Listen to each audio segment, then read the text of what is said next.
everybody? Neil here as usual. First off, I would like to apologize. I know it's been a while since I put out a video. It's been busy, you know, it's been in the 90s, and there were some pressing issues here at the house that really needed to be taken care of right now. Anyway, was playing around with forge welding in the coal forge. These were 2 files, thanks to Evan up at Oddwood Forge. He sent them back with me when I went up to Vermont last October. You know, my creativity gets lacking, not occasionally, but most of the time. Anyway, I was just with Hans there over at Charming Hollow Forge there, and he said do a Karambit, and I thought, never done one. Easy enough, so they say. We'll find out, huh? Anyway, what we got here, sorry about the movement, coal forge is out there. It's ready to go. I've been using it for a few hours. Like I said, used to put that belt together. So we're going to throw that in there, give it hot, and give it a shot. So, here we go. Forging a Karambit. Alright, so I think what I'm going to do to start off here is just peen this wider to get started. Too hot, so I'm not wearing the apron. I got halfway through putting it on and thought, the hell with this.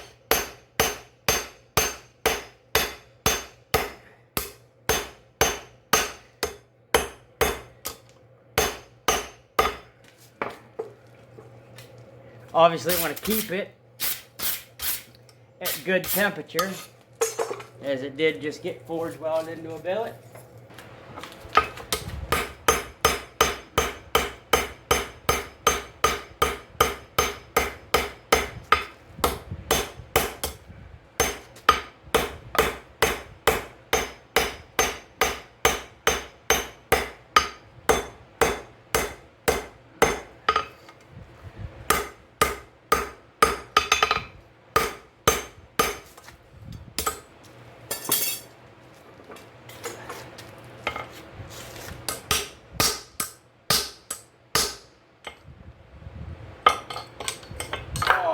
Yeah, buddy.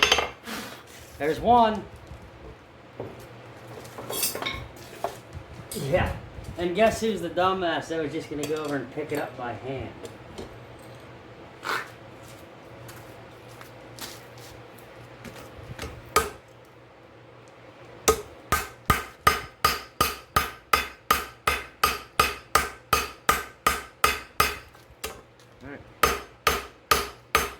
Start painting some more length into it now. I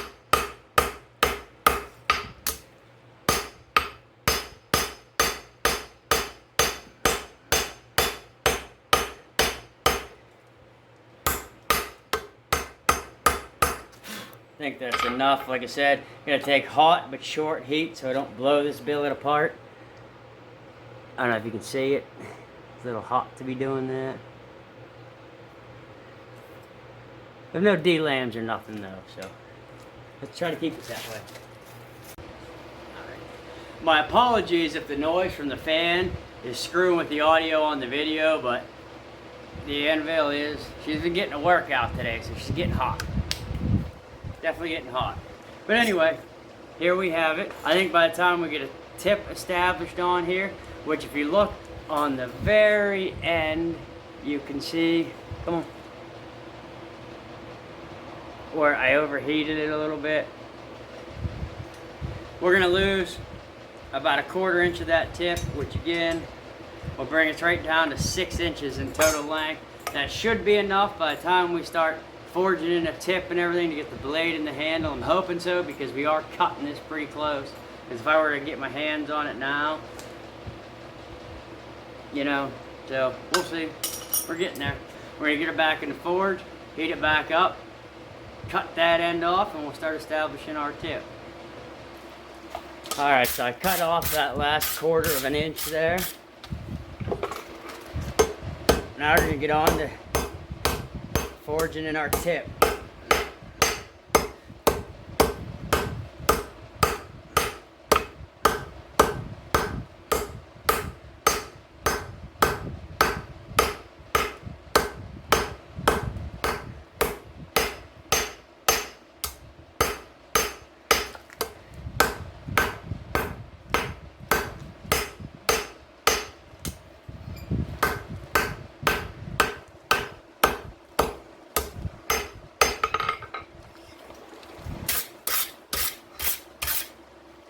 Almost got her in one.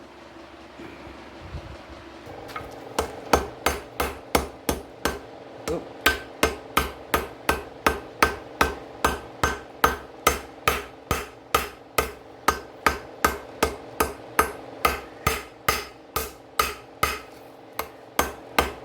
I want to do this without crashing my hammer off the face of my anvil.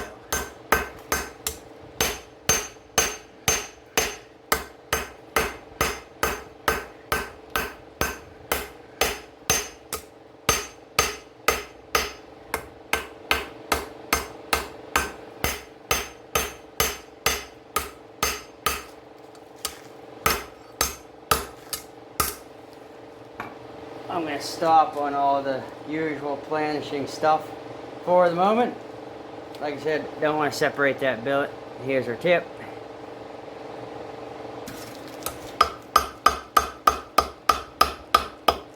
Just because if I want to make a tip, I want it to be a point.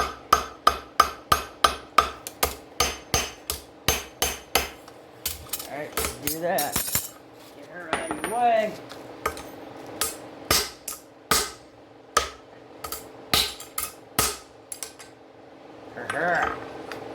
You thought you were going to get away, didn't you?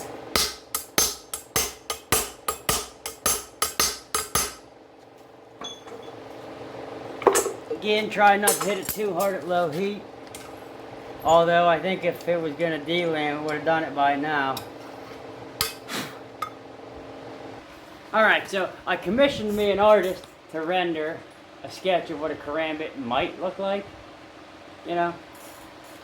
He took about 30 seconds, charged me $100. I don't really care for it. He sucks, but you've got to have something to look at, try to figure out where we're headed here. Anyway, we're going to bring it out, and we're really going to start getting into that blade shape.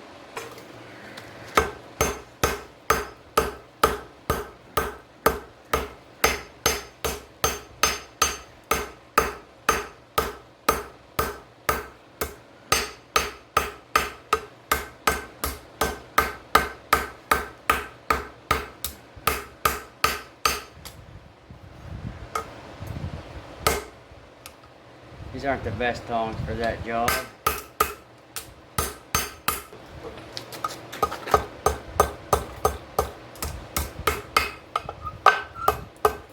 I don't have a good hold of it with my tongs. That doesn't help, and I'm losing heat trapping this with my damn hammer.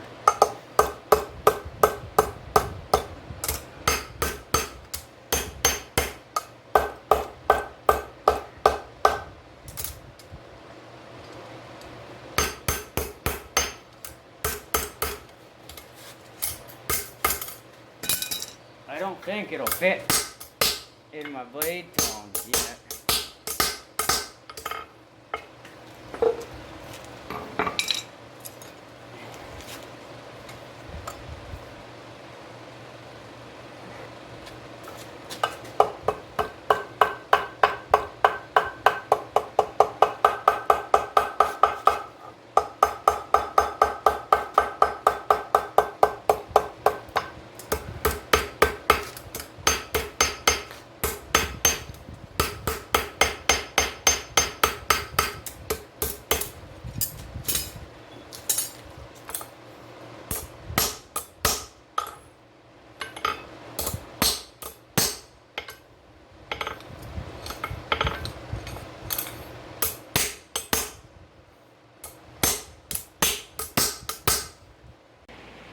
Alright, so it is the next day after about 8.5 hours yesterday, not on the Karambit project, but just playing around before I started forge welding and ended up with a billet that got suggested by Hans that I make a Karambit.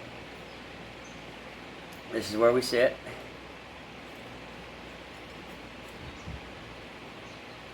Oop, if I can hold it properly. I went, center punched a mark there, or I can start drifting it. I did just knock the corners off on the belt grinder after I let it cool off yesterday because it had telltale signs of overheating.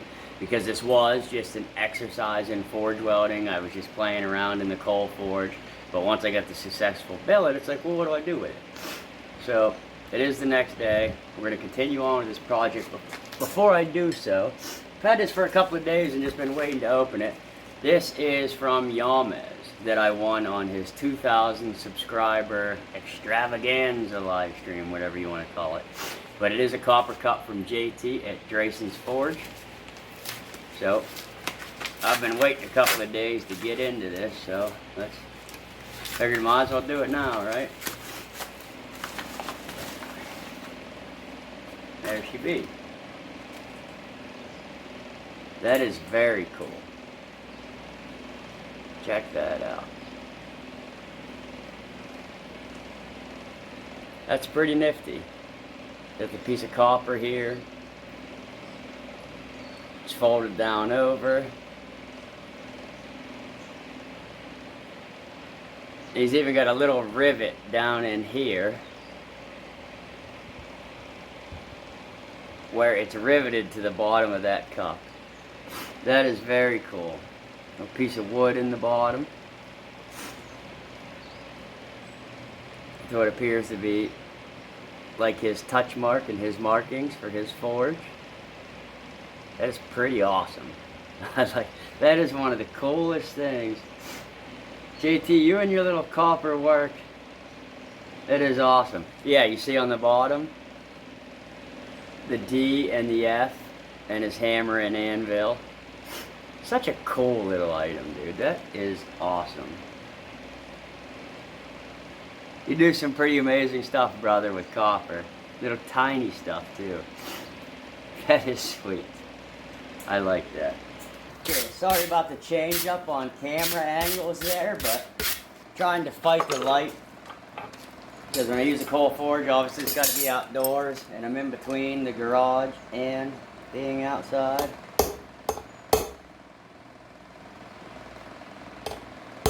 Figure we'll start small.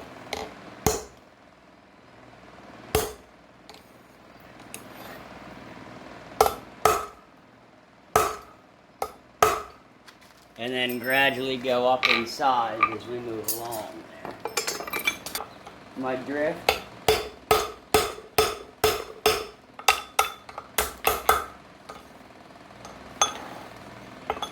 Not the easiest to turn around, though.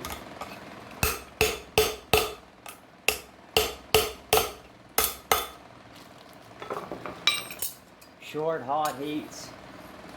Again.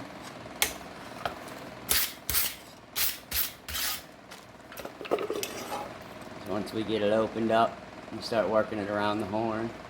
Boy, it is smoking hot. 92 last I checked.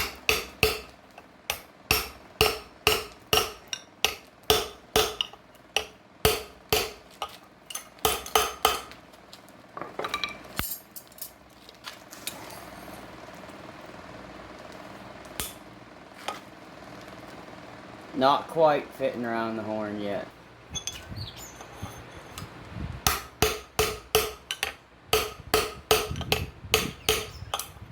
So the further I'm willing to push it, after losing most of my heat to the floor.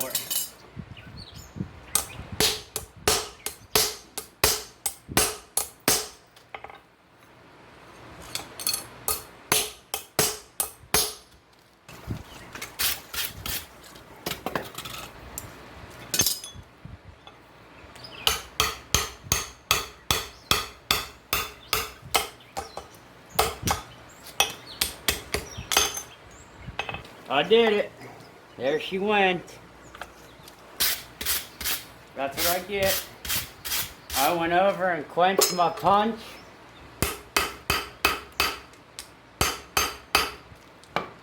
Came back and she was gone.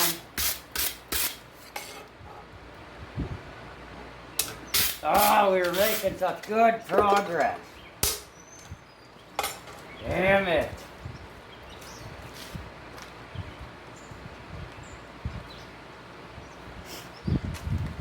Well, let's see what we got for damage here.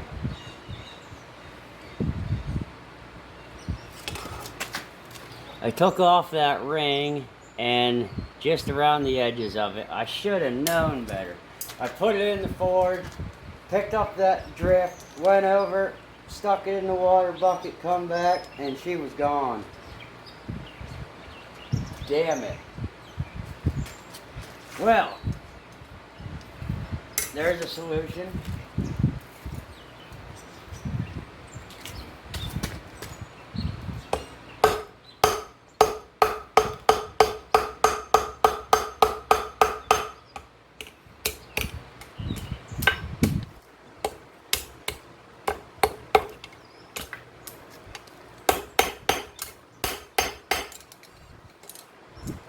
Alright, so pressing on. She cooled down. If I still hold it like this,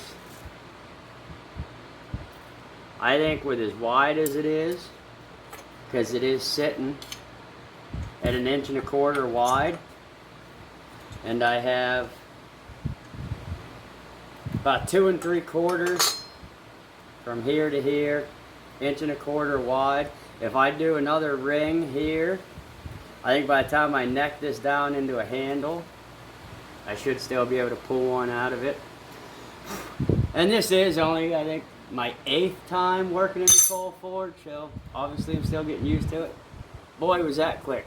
Put it in the forge, walked over to the quench bucket, dropped my drift in there, came back over, pulled it out, and that ring was gone. I got a hair flapping in front of my eye, driving me nuts. Alright, anyway, so I'm going to start. I'm going to round off these corners, forge it down into a bit of a circle, half circle, whatever. And then we're going to start that process all over again.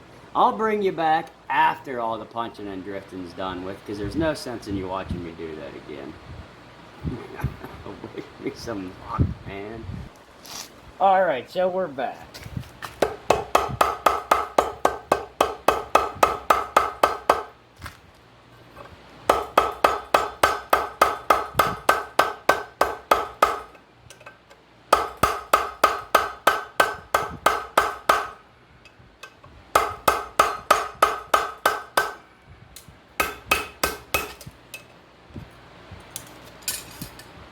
Few heats after I cut that off with the hot cut.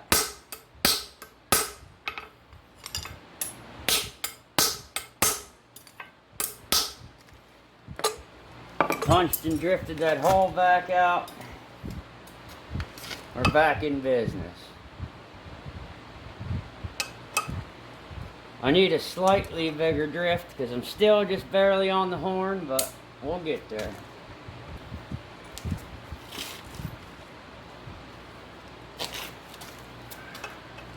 Wrong hammer.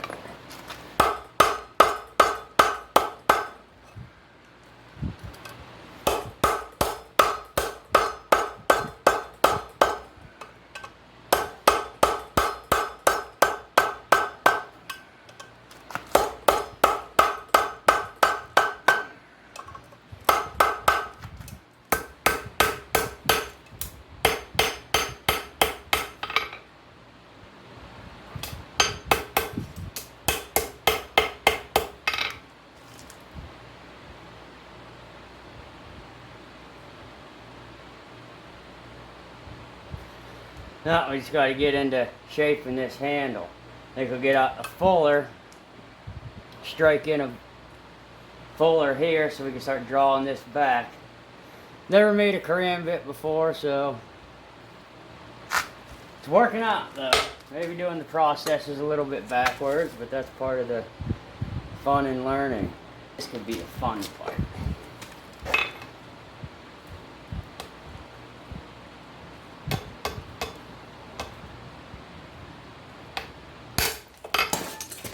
That was coming.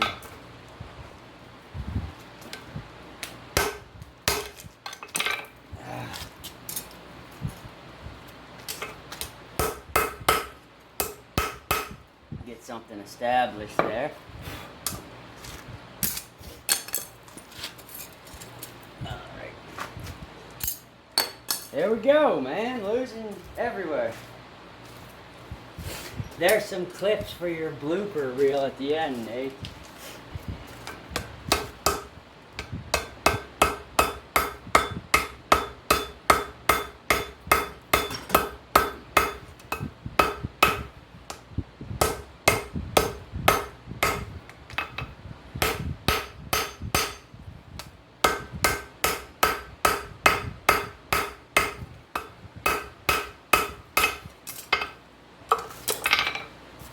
almost caught it. Boy, oh, right on the rubber mat, buddy.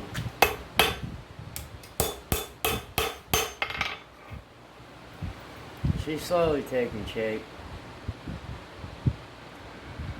I know we got some squashing and all that stuff, and that's gonna happen, so.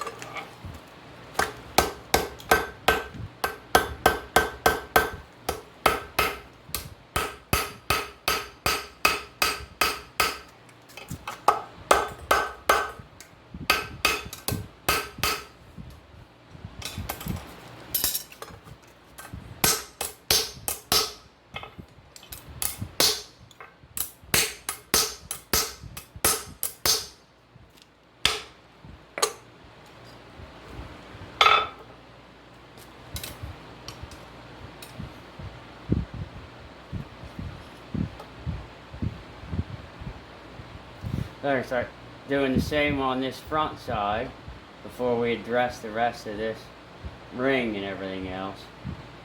I think I may let it cool down in the process so I can get my hands on it, see what it feels like. Okay, so I decided against letting it cool down and thought, to hell with it. I'm just gonna work it.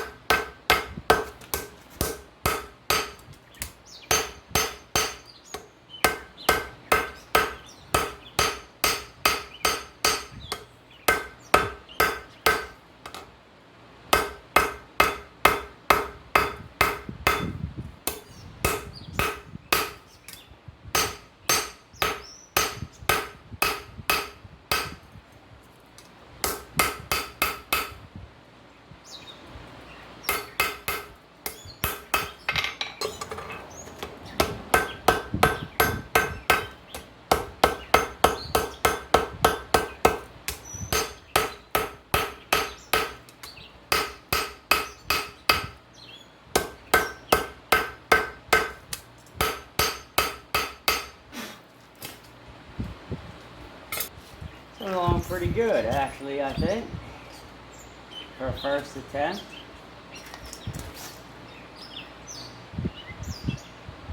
Like I said, we'll deal with the ring when that time comes.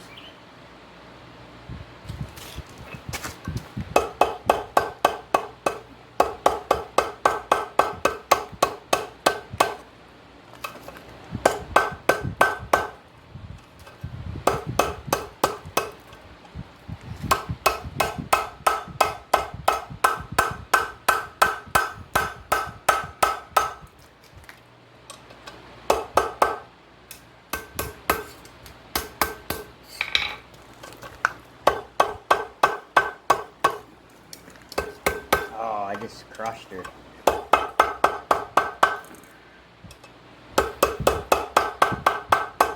She's getting thin, which is alright.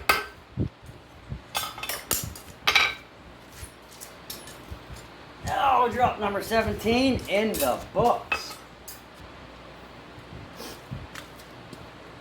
Alright, there she is. So this part of it down in here is going to need to be ground to match the rest of it. I think we'll clean that up. And we'll be pretty good to go. It's a neat little project. She's laying flat. I'm going to do a little cleanup on that and then I'll get back with you guys. Alright guys, so like I said, this journey started with me just practicing some forge welding in the coal forge. And I started off with a couple of railroad spikes and then some other scrap I had laying around. I got to thinking, well, what else could I use? So like I said, files. I have a big pile of them Evan gave me because he has a ginormous pile. Anyway, they use them until they get filled up with epoxy and then they just pitch them. So what I did was I just hot cut the ends off, brushed them, and then stuck probably about 4 inches together in a lap weld, and then folded this over, and then again, and then same thing here and again, and beat it down. And then when I was done, I thought, well, what do I do with this billet? Like I said, and it was suggested as an idea, and I thought, well, why not? It's not something I would ever do on my own accord. So here we have it. I can't get the camera to focus well enough to give you a decent view. I only took it up to 220. Etched it twice for 10 minutes. They were files, but different brands. You can see a little bit in through here, and I'll have some better shots at the end. Same with the other side, not a whole lot of color. There's a little inclusion here and down here, and I don't know whether it's because of that epoxy or not, but it came out pretty good. Even with burning that off and starting over, the tang is a little bit small, but it does fit right in my hand. And if I hold it this way, same thing.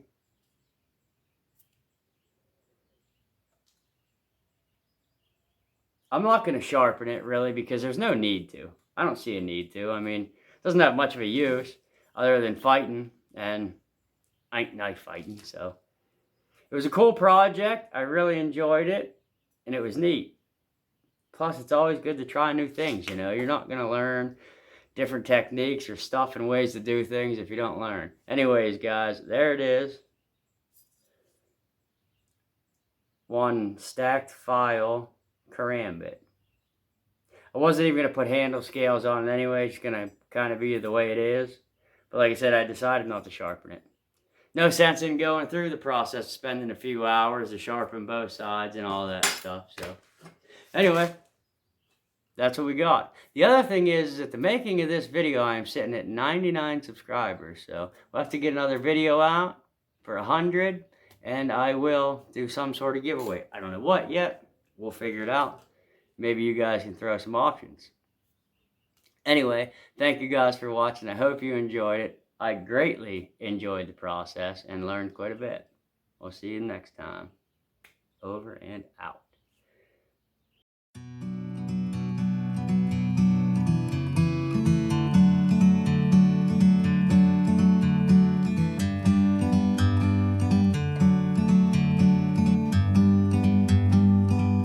I need at least one video where I don't look like a total asshole.